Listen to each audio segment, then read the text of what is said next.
Assalamualaikum warahmatullahi wabarakatuh.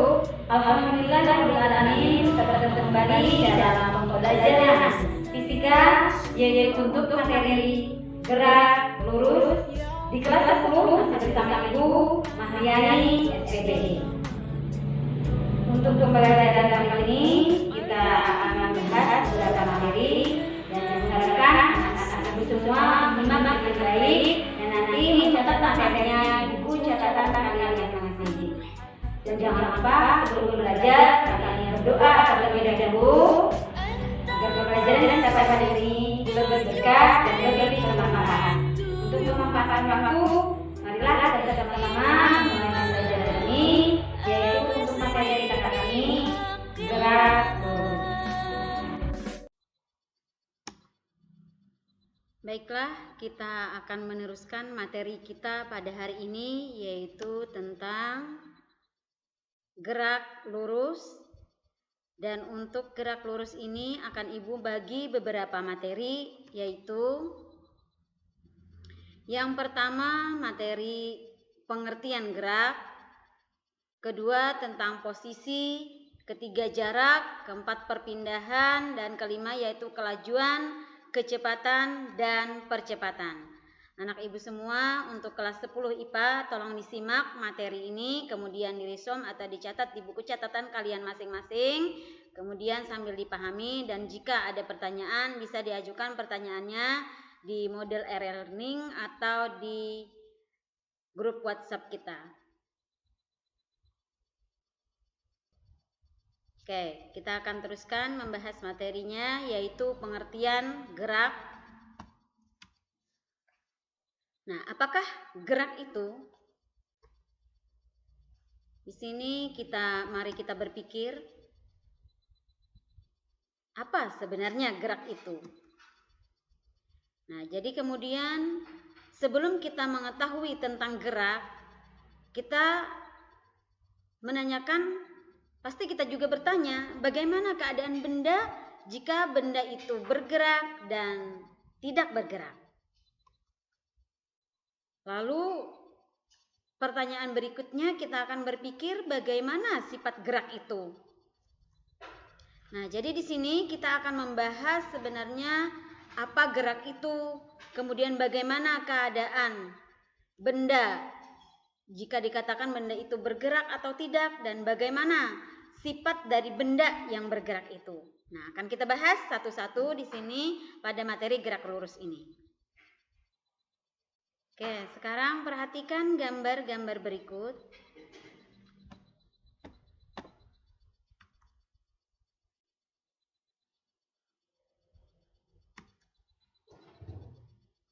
Nah, di sini ada gambar yang pertama. Kemudian ada gambar kedua.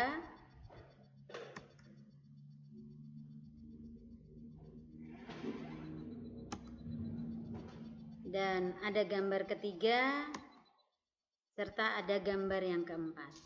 Nah, untuk gambar yang pertama ini ada orang menulis di mejanya dan tetap berada di kursinya.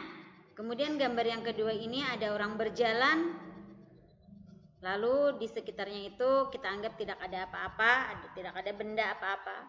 Kemudian gambar yang ketiga ini ada mobil yang berjalan, namun di sekitarnya ada gedung-gedung bertingkat. Kemudian gambar yang keempat ini ada seseorang yang berada di halte di terminal kereta api. Kemudian di dalamnya itu ada orang yang menumpangi kereta api tersebut. Nah, sekarang bagaimana cerita atau hubungannya dengan gerak gambar-gambar berikut ini untuk gambar pertama, kedua, dan gambar yang ketiga. Mari kalian simak penjelasan Ibu berikut ini. Oke, kita akan membahasnya dari gambar-gambar itu tadi. Nah, kita akan menelaah gambar untuk gambar yang pertama.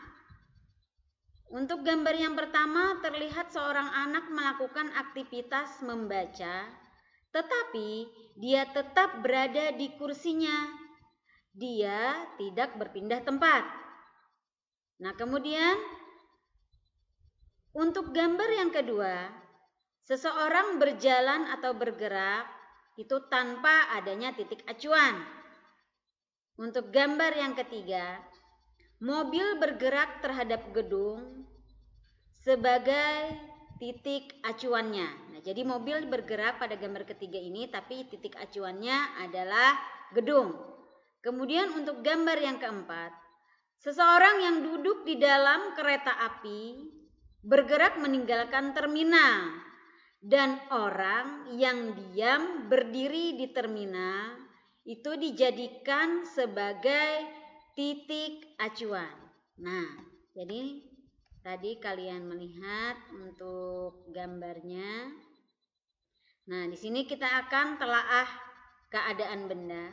Nanti setelah kita membahas gambar 1, 2, 3, dan 4 ini.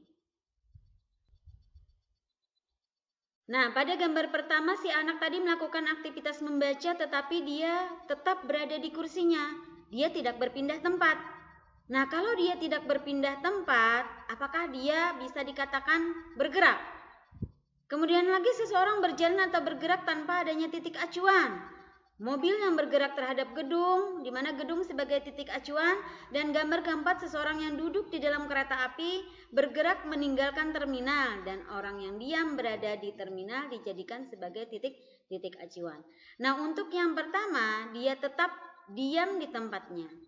Maka dalam konsep fisika, karena dia tidak berpindah tempat, maka dia tidak dikatakan bergerak. Jadi bergerak itu harus adanya perpindahan tempat dari satu titik ke titik lainnya. Nah, kemudian untuk gambar yang kedua, itu seseorang berjalan bergerak tanpa titik acuan.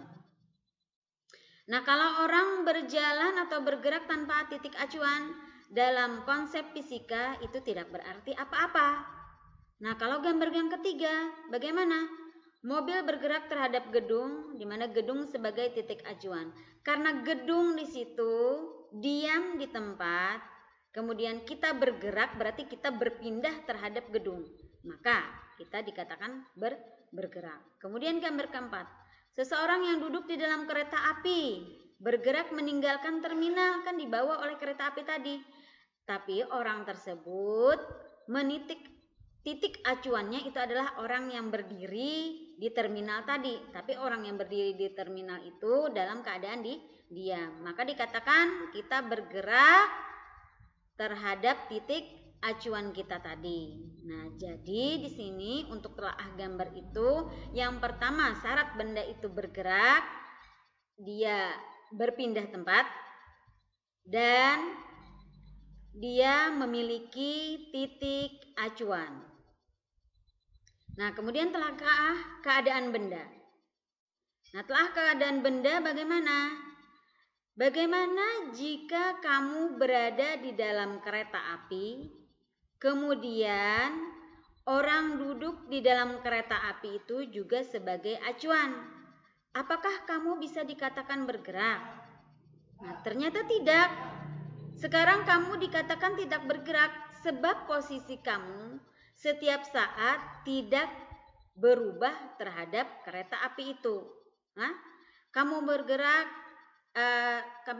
orang yang duduk di dalam kereta api itu bergerak disebabkan oleh tidak bergerak karena kamu pada saat bergerak tersebut menitik acuan orang yang sama. Jadi sehingga posisi kamu itu setiap saat tidak berubah terhadap kereta api. Karena kalau kamu berjalan di dalam kereta api itu, tapi orang yang di dalam kereta api itu juga sebagai titik acuan kamu, kan memiliki kecepatan yang sama, kemudian percepatan yang sama terhadap orang tersebut. Nah, kecuali yang kamu titik acuan kamu tadi adalah sebagai orang yang di luar terminal tetapi dia dalam keadaan diam. sekarang kita masuk pada materi berikutnya, yaitu kita mengadakan kesimpulan, menarik kesimpulan dari gerak-gerak benda itu. Nah, yang pertama di sini, suatu benda dikatakan bergerak jika benda tersebut mengalami perubahan posisi. Gerak, dan yang kedua, gerak itu bersifat relatif, sebab suatu benda dikatakan bergerak atau tidak itu tergantung dari titik acuan benda tersebut. Dan yang ketiga, pernyataan sebuah benda sedang bergerak tidaklah memiliki arti dalam fisika. Supaya pernyataan itu berarti, maka harus menyebutkan titik acuannya. Contoh, sebuah mobil bergerak terhadap orang yang diam di tepi jalan. Nah, tadi kan ada pada gambar yang kedua, di situ ada orang bergerak tetapi tanpa adanya titik acuan. Sehingga pernyataan itu tidaklah berarti dalam konsep fisika. Sehingga pernyataan tersebut supaya berarti, seseorang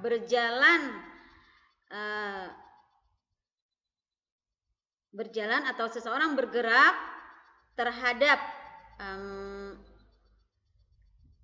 orang yang diam di tepi jalan. Nah, atau orang berjalan atau bergerak terhadap pohon yang ada di tepi jalan, supaya pernyataan itu bisa lebih berarti dalam konsep fisika. Oke, kita teruskan pada materi berikutnya, yaitu untuk materi berikutnya tentang posisi, jarak, dan perpindahan.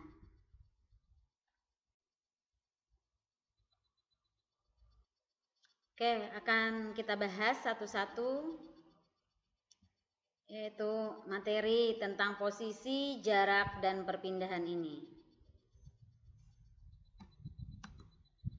Nah, di sini ada posisi. Suatu benda dikatakan bergerak jika benda tersebut mengalami perubahan posisi. Nah, jadi seperti apa posisi itu? Posisi adalah letak atau kedudukan suatu titik terhadap acuan tertentu. Nah, jadi di mana kita berada, disitulah posisi kita. Di mana kita berada, disitulah letak atau kedudukan kita berada. Posisi suatu benda dapat terletak di kiri atau di kanan titik acuan, sehingga untuk membedakannya digunakan tanda negatif atau tanda positif. Kalau kedudukan kita di kanan, itu dikatakan kita memiliki kedudukan positif atau posisi kita berada dalam posisi tanda positif. Tapi kalau kita di kiri, maka posisi kita itu biasanya diberi tanda negatif. Tapi kalau dalam positif biasanya tidak usah ditulis, supaya kita bisa membedakan dengan tanda negatifnya. Oke.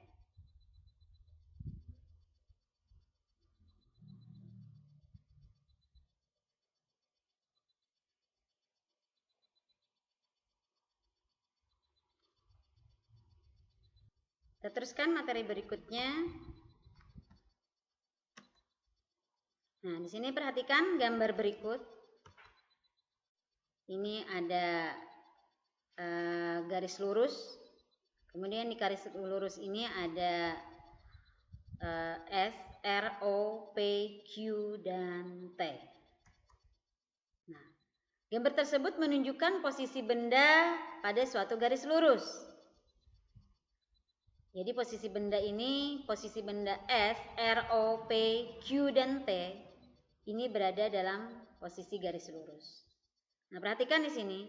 Untuk titik O itu berada di posisi 0. Perhatikan ini 0. Kemudian ditetapkan sebagai titik acuannya.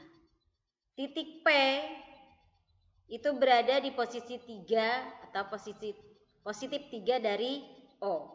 1, 2, 3. Kemudian untuk Q berada di posisi positif 5 dari O. Tapi nanti kalau kalian menulis, ini positif-positifnya ini tidak usah Ditulis langsung saja. Titik P berada di posisi 3 dari O. Kemudian ini T berada di posisi positif 8. Ini Ibu ingin menunjukkan ke kalian bahwa benda itu berada pada posisi di sebelah kiri atau di sebelah kanan. Nah, tapi kalau dia vertikal, dia ke atas dan ke bawah. Kalau ke atas dia diberi positif, adalah berupa tanda positif, dan kalau dia ke bawah itu adalah posisinya negatif. Nah, kalau garis lurus seperti ini horizontal itu kan kita anggap sebagai arah sumbu X. Nah, kalau R itu berada di sini di negatif 4 dari posisinya dari O. Dan titik S itu berada di posisi negatif 6 dari O. Oke. Jadi bisa dipahami kan tentang posisi. Jadi posisi itu di mana dia berada, kedudukan di mana benda-benda itu sendiri berada. Nah, oke. Kalau sudah dipahami, mudah-mudahan bisa dipahami dari materi ini. Kita teruskan ke materi berikutnya. Nah, perhatikan gambar tadi. Nah, ini posisi dari R, S, R, O, P, Q, dan T. Nah, jika ditetapkan titik O ini tadi sebagai acuan, O sebagai acuan, posisi P berada 3 di sebelah kanan O. Iya benar, 3, 1, 2, 3. Nah, dari kanan O, dari kanan kalian lah. Maka dikatakan posisi P adalah XP sama dengan 3. Kenapa jadi XP? Karena kan ini garis lurus nih. Kalau garis lurus itu searah dengan sumbu X, dia horizontal. Kemudian di sini posisi R berada 4 di sebelah kiri O. Nah, ini berarti negatif 4 dia berada di sebelah kiri. Maka dikatakan posisi R adalah XR sama dengan negatif 4. Nah, jadi bisa kan dibedakan? Ini di sebelah kanan positif dan di sebelah kiri adalah negatif. Oke, materi kita selanjutnya. Nah, jadi jika titik P kita tetapkan sebagai titik acuan, maka titik P adalah pada posisi 0. Sehingga posisi Q berada 2 di sebelah kanan P. Nanti kalian perhatikan untuk gambarnya tadi lah. Maka dikatakan posisi Q adalah positif 2 atau 2. Kemudian posisi berada 7 di sebelah kanan P, maka dikatakan posisi R, nih posisi R berada 7 di sebelah kanan P. Nah, ini R. Bentar Ibu tuliskan. Itu adalah R ini tadi. Ini sini. Nah, jadi kita tetapkan adalah sebagai posisi R. Ini posisi R berada 7 di sebelah kanan P. Maka dikatakan posisi R adalah negatif 7. Berarti dia di kiri. Nah, ini. Posisi T berada 5 di sebelah kanan P. Maka dikatakan posisi T adalah 5. Berarti dia positif. Oke. Nah, sekarang tugas kalian tentukan sendiri di mana posisi O dan posisi S jika P sebagai titik acuan. Jadi kalau benda itu dijadikan sebagai titik acuan, maka dianggap dia berada di posisi 0. Nah, seperti ini kan. Nah, tadi kan kalau P tadi meskipun awalnya di sini titik 0 O, pada titik O kan 0. Kemudian di sini ada 1 2 1 2 3. Ini O, misalkan di sini P. Awalnya kan P itu 3. Tetapi P ini kita jadikan sebagai titik acuan. Nah, kita tetapkan sebagai titik acuan. Maka P ini tidak lagi 3, tetapi P ini adalah sebagai posisi 0. Bisa dipahami?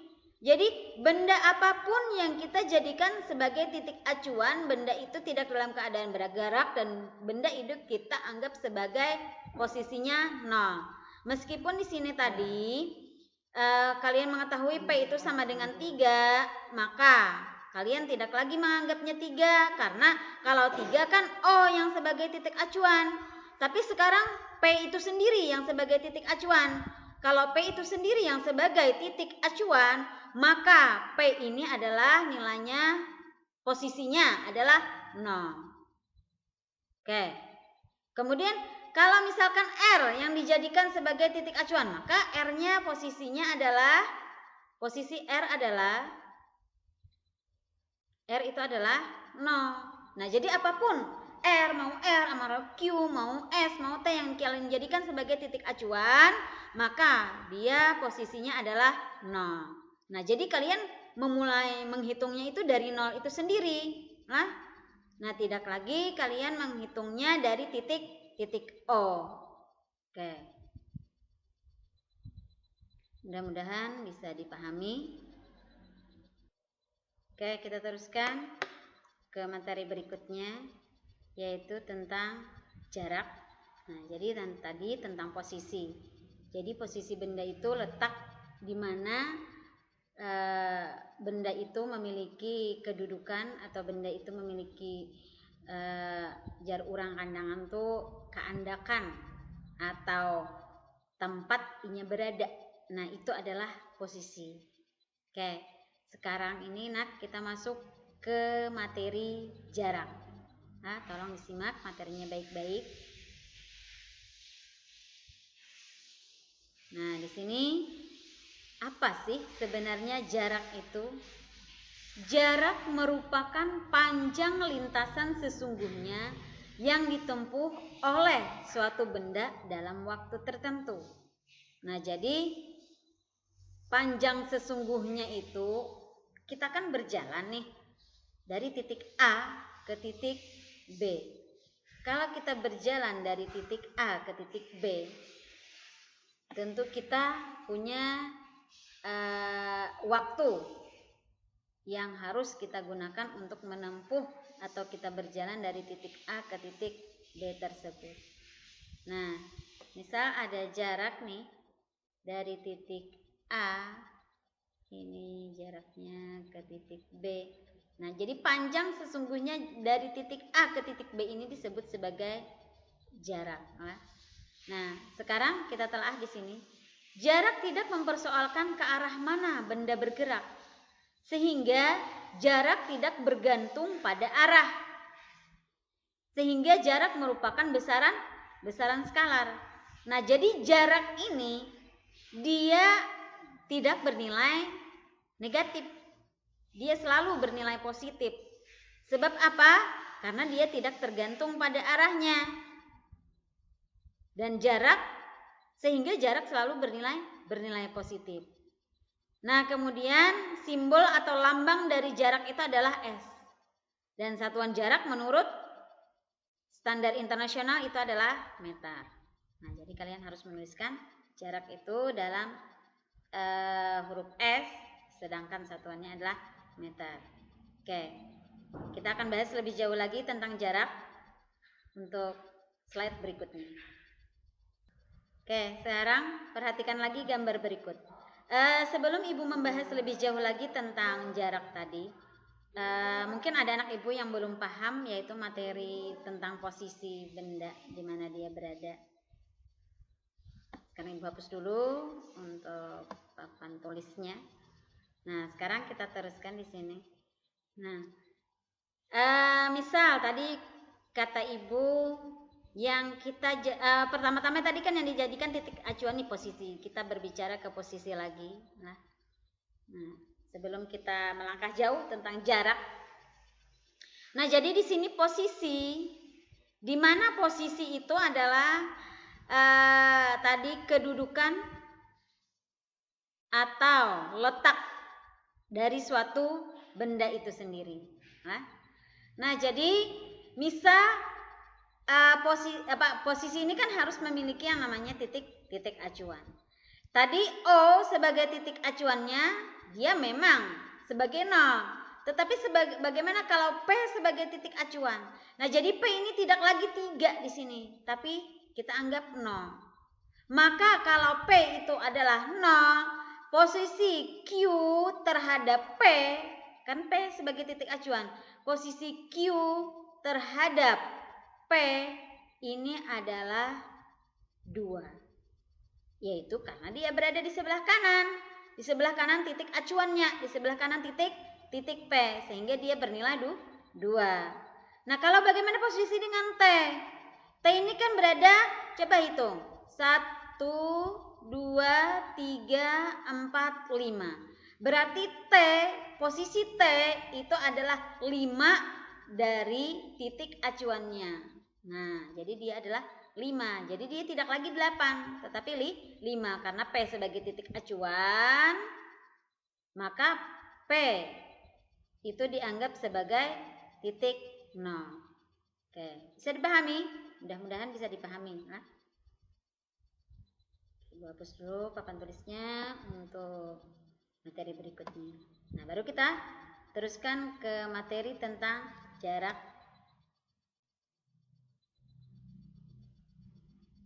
Nah, di sini ada soal disajikan dari gambar.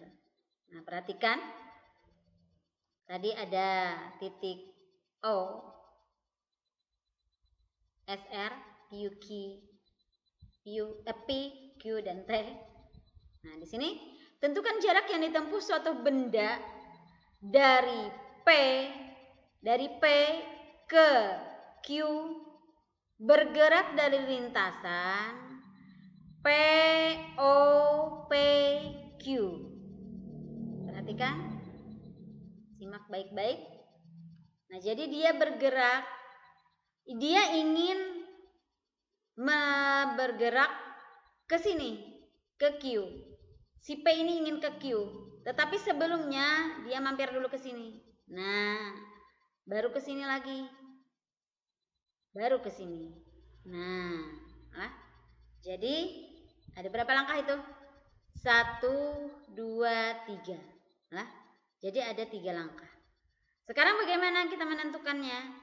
Nah, sekarang jarak dari PO PQ, ini adalah jarak, ini kan S tadi jaraknya, ini jarak P ke O dulu. Jarak P ke U, karena di sini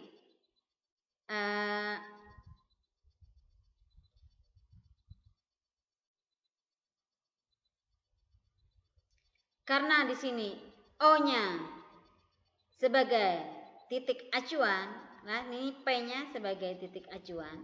Nah, tentukan jarak yang ditempuh benda dari P ke Q bergerak dari sini PO PQ sebagai titik acuan. Nah, jadi titik acuannya itu adalah untuk P. Nah, jadi dia bergerak ke sini. Nah, titik acuannya P. Nah, kemudian dia bergerak dari 1, ini dari sini 1, 2, 3. Karena dia bergerak ke kiri, maka dia negatif. Kemudian setelah ke sini dia kembali lagi ke P. 1, 2, 3. Maka dia positif. Nah, terus lagi dari P dia ke Q. 1, 2. Itu adalah 2. Maka berapa? Karena ini harga mutlak, maka 3 tambah 3 tambah 2 sama dengan 8. Kan dalam jarak tidak boleh ada tanda negatif. Sehingga negatif itu harus diharga mutlakkan supaya dia bernilai positif. Oke. Nah, coba kita hitung secara manual di sini. Gua hapus dulu. Nah, coba kita hitung secara manual, benar tidak 8. Ini 1, 2, 3, 4, 5, 6, 7, 8. Nah, jadi itulah yang disebut sebagai jarak sesungguhnya yang ditempuh oleh suatu benda yang bergerak dari P ke Q. Padahal kan dia ingin menempuh P ke Q. Nah, jadi ada cara yang singkat menempuh jarak P ke Q. Itu disebut sebagai apa? Disebut nanti sebagai perpindahan tanpa harus melewati O. Oke, nanti perpindahan akan kita bahas ke slide berikutnya. Mudah-mudahan anak ibu bisa memahaminya materi ini. Dan tolong dicatat dan ditanyakan apabila ada yang tidak paham. Oke, kita masuk pada slide berikutnya.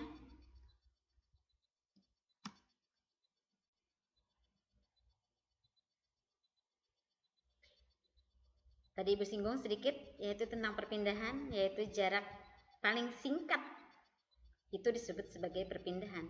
Tapi kalau jarak yang sesungguhnya, jarak yang panjang, itu disebut sebagai jarak itu sendiri. Lintasan yang panjang itu disebut sebagai perpindahan, tapi jarak yang terpendek itu adalah perpindahan. Oke, kita masuk pada materi perpindahan. Nah, perpindahan merupakan perubahan kedudukan suatu benda dalam waktu tertentu. Perpindahan tidak mempersoalkan bagaimana lintasan suatu benda. Nah, kalau jarak tadi sih ya mempersoalkan lintasannya, kan harus panjang lintasan itu. Nah, jadi perpindahan ini bergerak, maka perpindahan hanya mempersoalkan kedudukan awal dan akhir pada benda itu. Perpindahan adalah besaran vektor sebab dia memiliki nilai dan arah. Coba kalian perhatikan di slide ini. Nah, kalau di slide ini kan dari P ke Q, kita tinggal mencarinya 1, 2. Seperti itu aja kan? Nah, 2 langkah, iyalah. Nah, di sini kan ada 2 langkah. Fokus dulu. Nah, kalau perpindahan kan kita tinggal mencari jarak terpendeknya saja. Ini kan dari sini. 1, 2. Nah, tinggal seperti itu. Kalau jarak itu harus sepanjang lintasannya, wajib ditulis. Nah, tapi kalau untuk perpindahan tidak. Nah, jadi di sini. Nah, itulah yang membedakan antara perpindahan dengan jarak itu sendiri. Nah, ini tadi.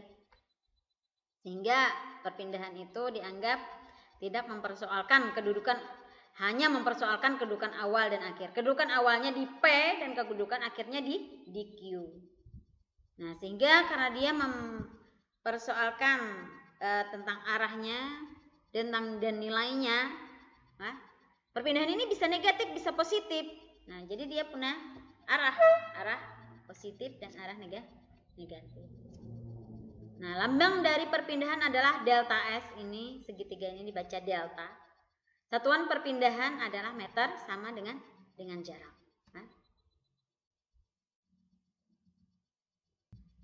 Nah, di sini ada contoh soal.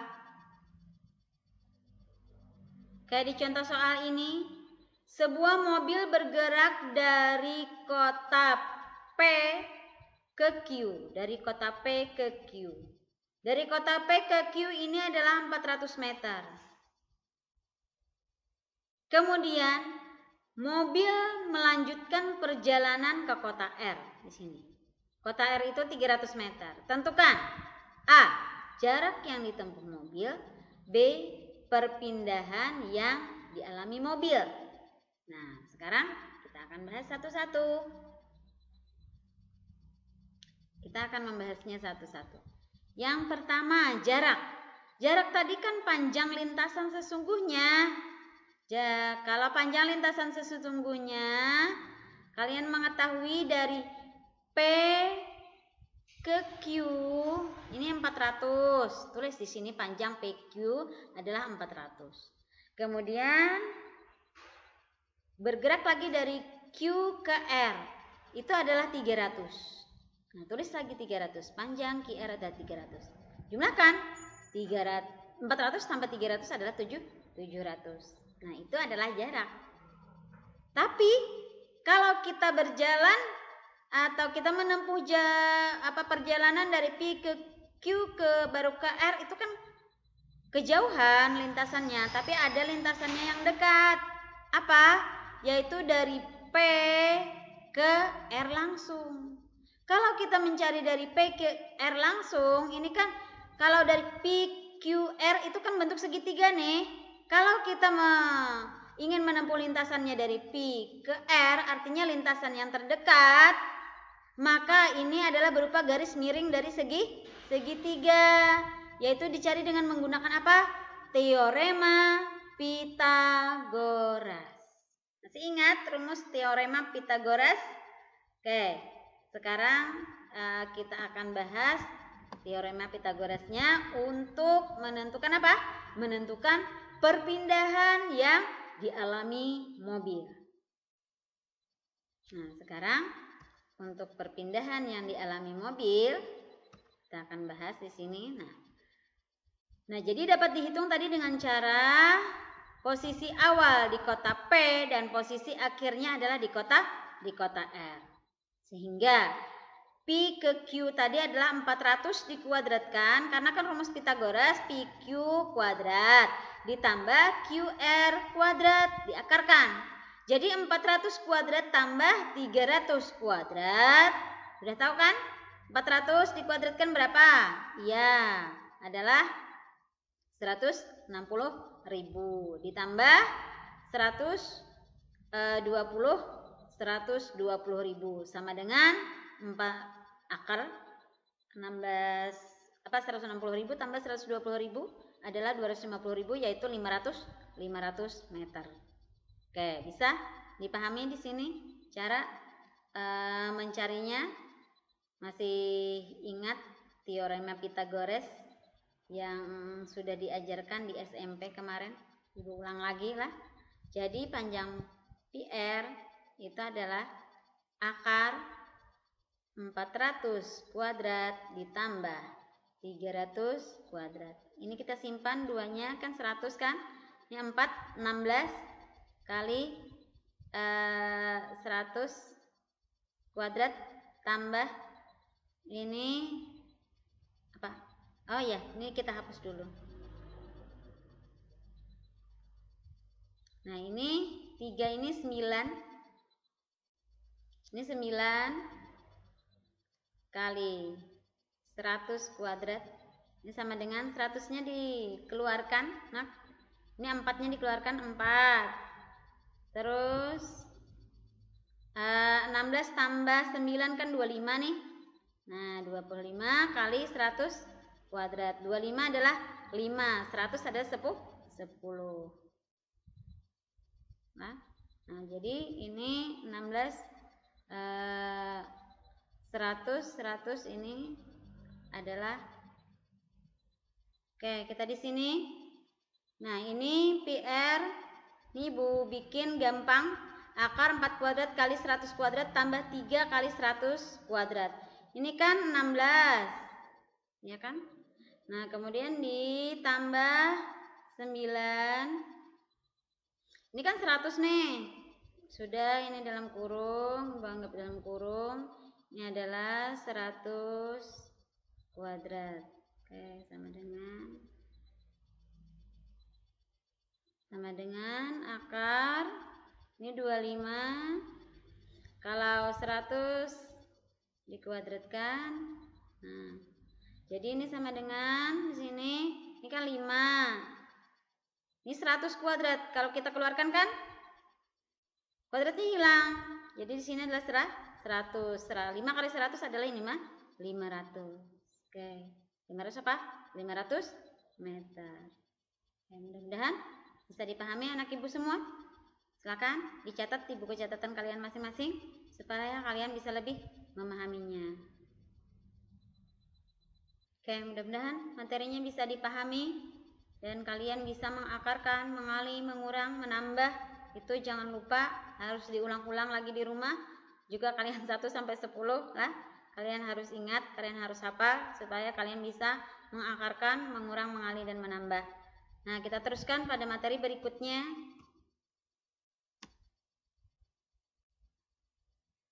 Yaitu kita pindah materi lagi tentang kelajuan dan kecepatan. Apa sebenarnya pengertian dalam fisika itu? Kelajuan dan kecepatan ini.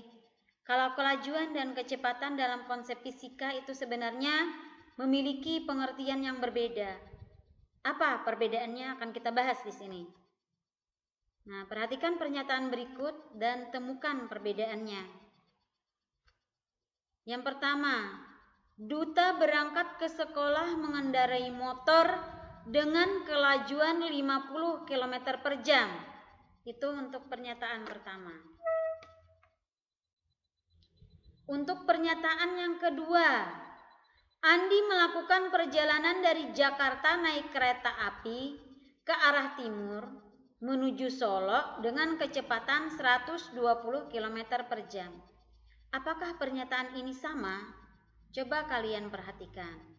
Di situ ada dua konsep sebenarnya yang berbeda.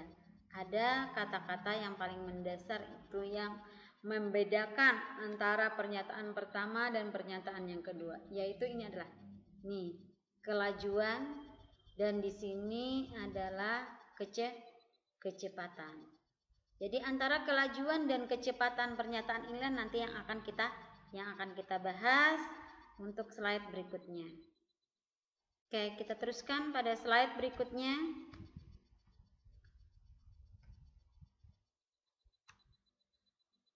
Nah, kita akan melakukan pembahasannya terlebih dahulu. Nah, untuk pernyataan yang pertama, pada pernyataan pertama ada kata kelajuan.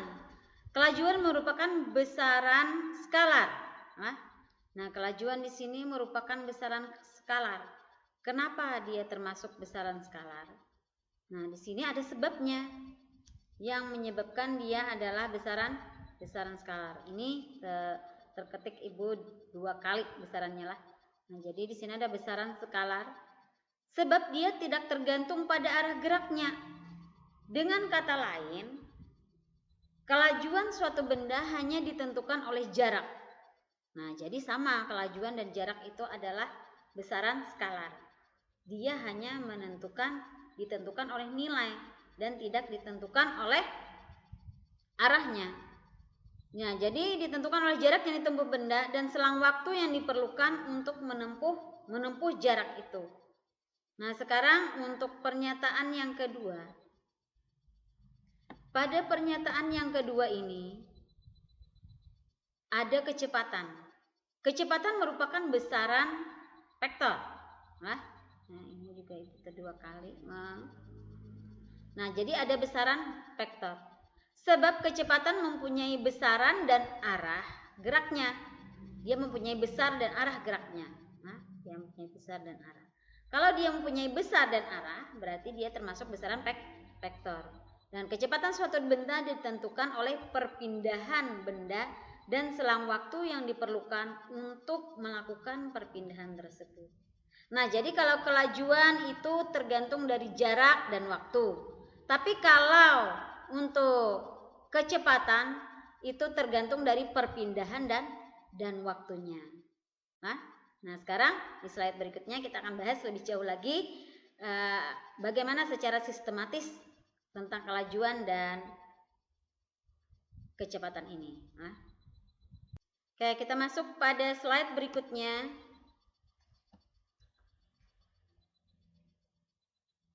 Nah, di sini kita akan membahasnya secara sistematis.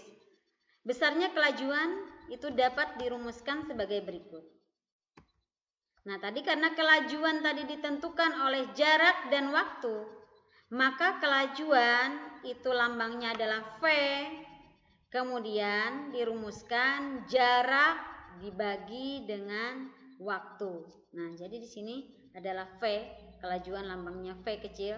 Jarak tadi kan satuannya meter, waktu satukannya dalam sekon, sehingga kelajuan V itu adalah satuannya meter per sekon. Nah, kemudian bagaimana dengan kecepatan? Kecepatan secara sistematis itu dirumuskan dari perpindahan dibagi dengan waktu. Maka V juga perpindahan itu bisa dikasih delta lah, delta S per T. Tapi untuk kecepatan ini satuannya juga sama, yaitu meter per sekon. Nah, jadi ingatkan di sini perpindahan itu adalah delta S, tapi kalau jarak itu adalah S. Oke. Nah, jadi ini diingat rumusnya untuk kelajuan S per T, tapi untuk kecepatan delta S per T. Satuannya sama, yaitu meter per sekon. Nah, oke, mudah-mudahan bisa diingat, bisa dipahami dengan baik. Kita masuk pada slide berikutnya.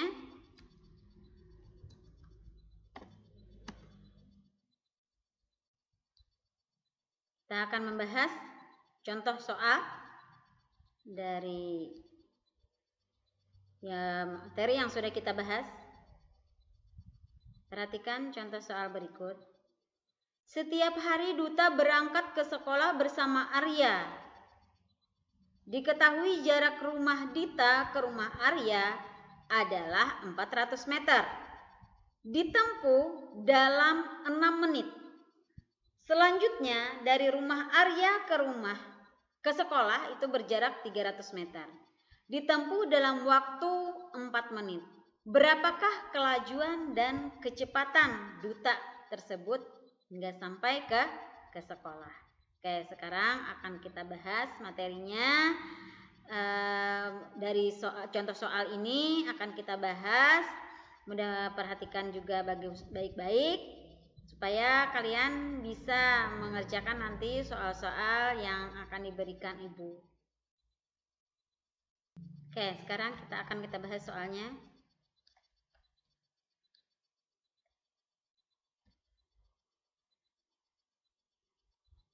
Mari perhatikan penyelesaian. Nah, jadi di sini adalah tentang materinya, ada jarak sebenarnya, kemudian ada perpindahan, dan di sini ada kelajuan dan ada kecepatan. Jadi satu soal itu bisa dibahas, bisa ditanyakan ada 4 pertanyaan, yaitu dari jarak, kemudian dari perpindahannya, dan dari kelajuan dan kecepatannya. Misalkan posisi rumah Duta adalah A, di sini adalah posisi rumah Duta, ini adalah A, dan posisi rumah Arya adalah B, dan kemudian sekolah itu adalah C. Nah, jadi sama tadi kan ditentukan.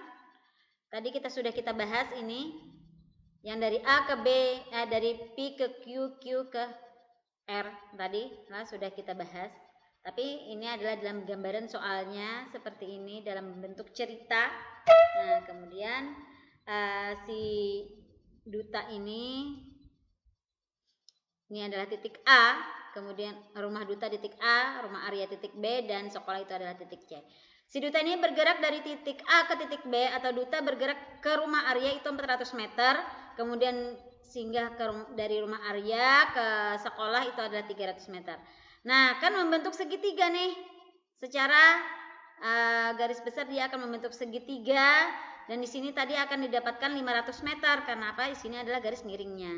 Garis miringnya ini adalah disebut dengan perpindahan. Nah, Ibu tidak bahas perpindahan lagi, tadi sudah di depan.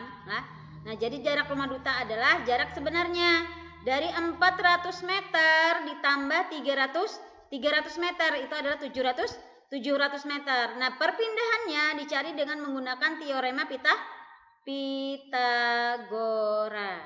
Nah, dengan teorema Pythagoras yaitu AB kuadrat tambah BC kuadrat itu sama dengan 400 kuadrat tambah 300 kuadrat sama dengan 250.000 meter persegi. Nah, kita akarkan 250.000 itu adalah 500, akar dari 500, dan meternya dikeluarkan, meter kuadrat dikeluarkan jadi meter. Nah, jadi ini sudah tahu, yang inilah, dan ini juga sudah tahu.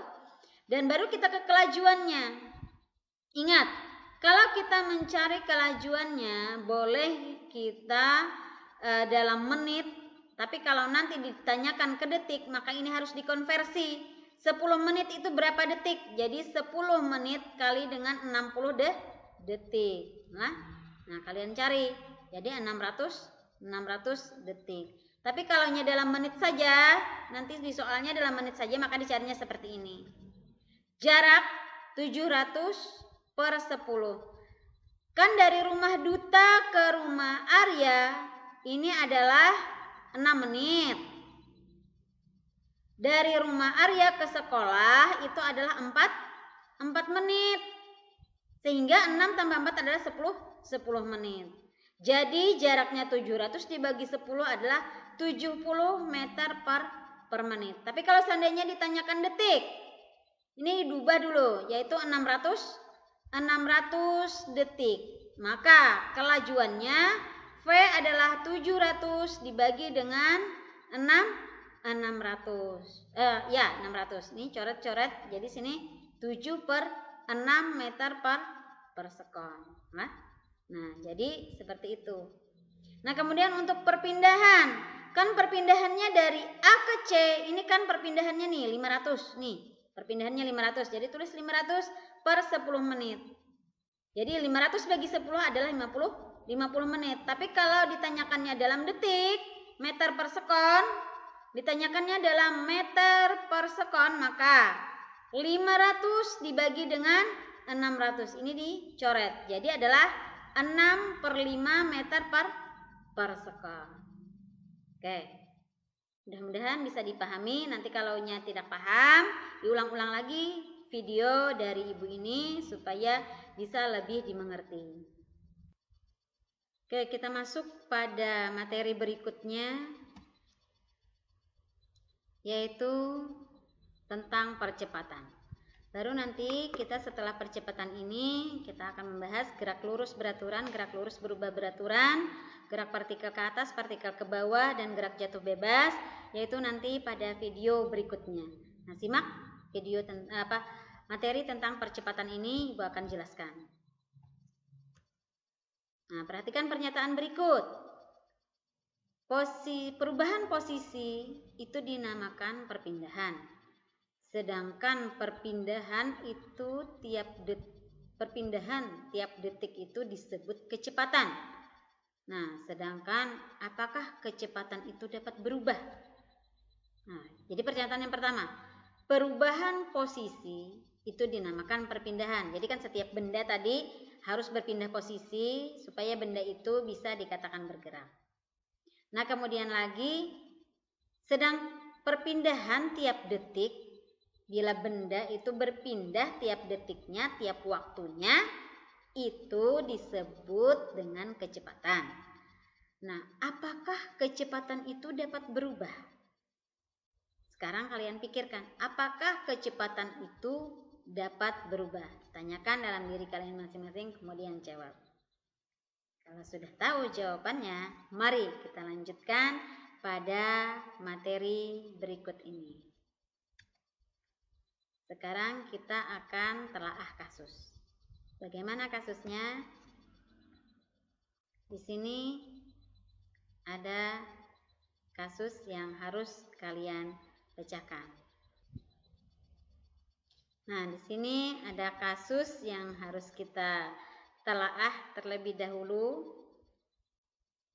Yuda berangkat ke sekolah dengan mengendarai sepeda.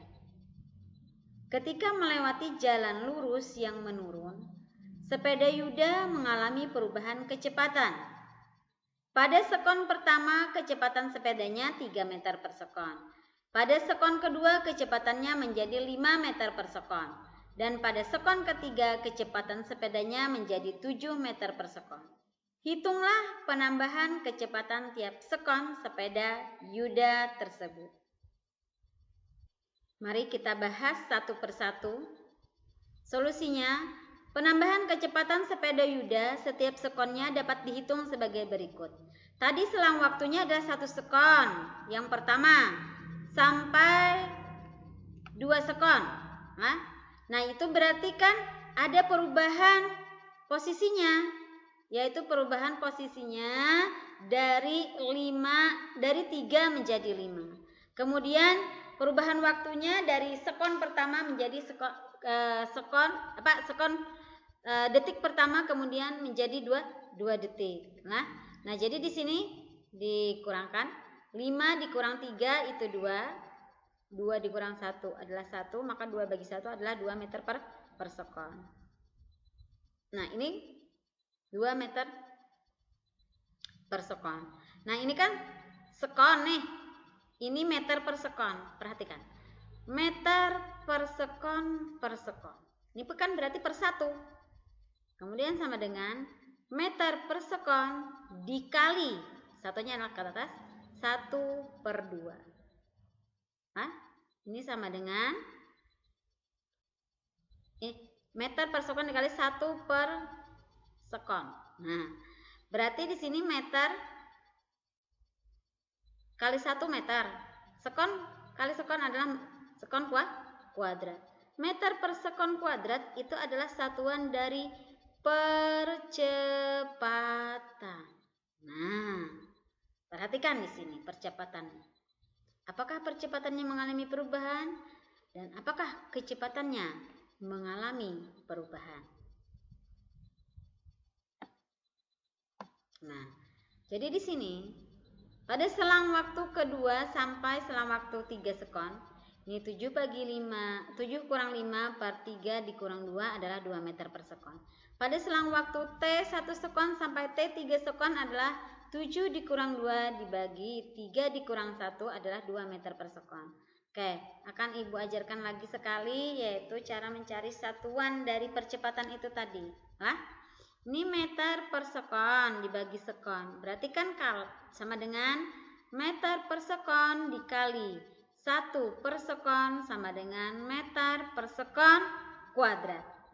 Meter per sekon kuadrat adalah satuan dari percepatan. Dan ternyata di selang waktu kedua dan sampai ketiga percepatannya adalah sama. Apakah kecepatannya mengalami perubahan? Sekarang akan kita bahas lagi pada slide berikutnya. Oke, mari kita bahas bersama-sama tentang telaah kasus tadi.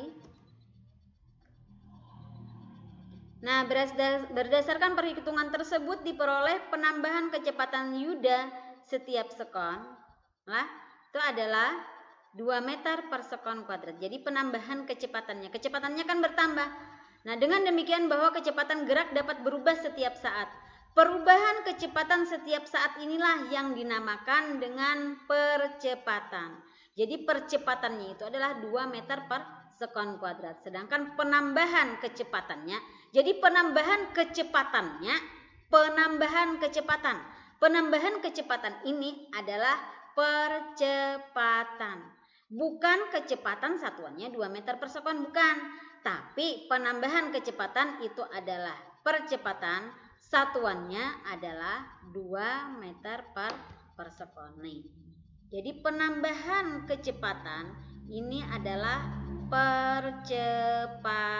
Jadi percepatannya itu sebesar 2 meter per sekon kuadrat. Setiap sekonnya dia menambah kecepatannya menjadi 2 meter per sekon. Kuadrat. Dengan demikian bahwa kecepatan gerak benda dapat berubah setiap saat. Perubahan kecepatan setiap saat inilah yang dinamakan dengan percepatan. Nah, kemudian secara sistematis percepatan dapat dituliskan A sama dengan delta V per delta T. Kenapa delta? Karena adalah perubahan. Perubahan kecepatan akhir dikurang dengan perubahan kecepatan awal. Dibagi waktu akhir dikurang dengan waktu awal. Nah, jadi kalian harus menuliskan secara sistematisnya seperti ini. Bahwa percepatan itu adalah perubahan dari kecepatan dibagi dengan perubahan waktu. PT adalah kecepatan akhir, satuannya meter per sekon. O0 adalah kecepatan awal, satuannya juga meter per sekon. T1 adalah waktu awal, waktu pertama kali dia bergerak, satuannya sekon. Dan T2 adalah waktu akhir, satuannya sekon. Sedangkan A adalah percepatan, satuannya adalah meter per sekon kuadrat. Meter per sekon kuadrat, seperti ini, meter per sekon kuadrat. Itu rumusnya lah. Oke, silakan ditelaah, diingat-ingat lagi rumus-rumus yang sudah kita pelajari tadi. Ada beberapa rumus. Tadi ada rumus kecepatan. Kecepatan adalah kecepatan adalah jarak kecepatan adalah perpindahannya dibagi dengan waktu. Kemudian tadi ada kelajuan kemudian ada jarak dibagi waktu. Kemudian lagi ada percepatan, perubahan kecepatan dibagi dengan waktu. Nah, jadi kalian harus ingat rumus-rumus tersebut supaya kalian bisa lebih memahami materi-materi yang sudah Ibu jelaskan, terutama tentang gerak lurus ini. Oke, kita masuk ke materi berikutnya, yaitu tentang contoh soal percepatan ini.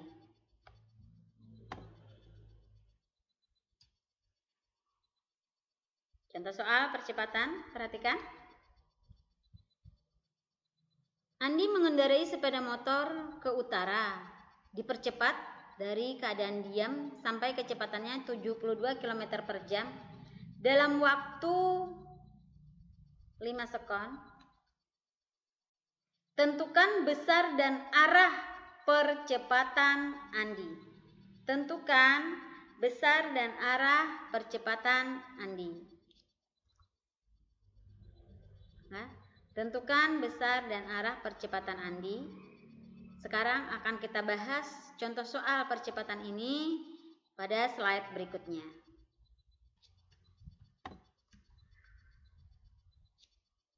Oke, kita masuk pada pembahasan contoh soal percepatan itu tadi. Nah, sekarang masuk ke penyelesaian. Diketahui tadi, kecepatan awalnya adalah 0 meter per sekon. Kecepatan kedua atau kecepatan akhirnya adalah 72 km per jam. Karena satuan internasional kecepatan adalah meter per sekon, maka harus kita jadikan ke meter per sekon dulu. Nah, sekarang perhatikan baik-baik bagaimana cara mengkonversi rumus atau mengkonversi satuan dari kilometer per jam menjadi meter per sekon. Perhatikan baik-baik di sini. Ini kecepatan akhirnya itu adalah 72 km per jam. Kilometer ke meter. Ayo, kali berapa? Kali 1000. Kilometer, hektometer, dekameter, meter. Berarti kita harus mengalinya 1000. Ini kan kilometer, hektometer, dekameter, meter. Berarti ada 3 loncatan ke bawah. Jadi 72.000 dibagi 1 jam itu berapa sekon? Yaitu 3.600 sekon. 7 ini kan sama-sama kita bagi nolnya.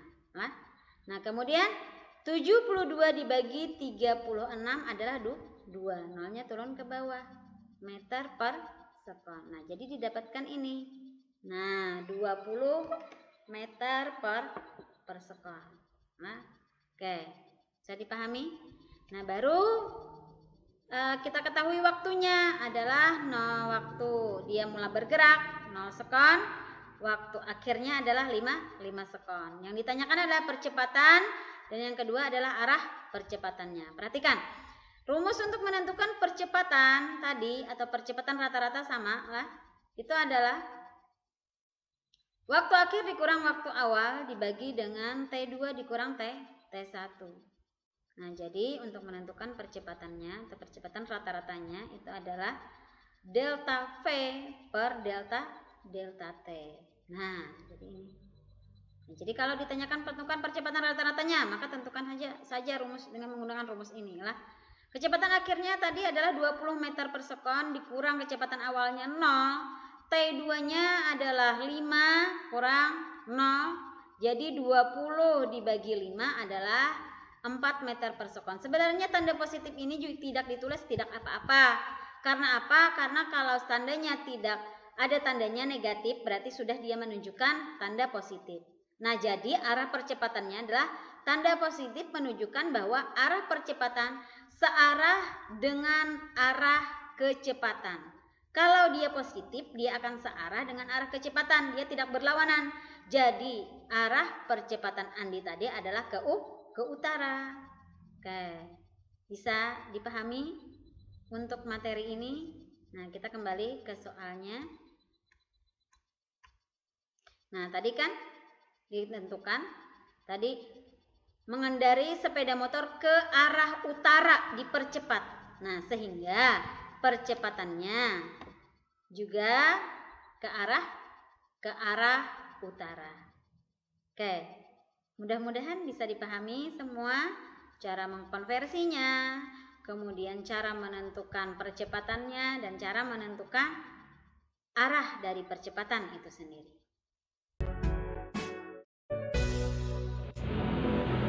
Oh Alhamdulillahirobbilalamin.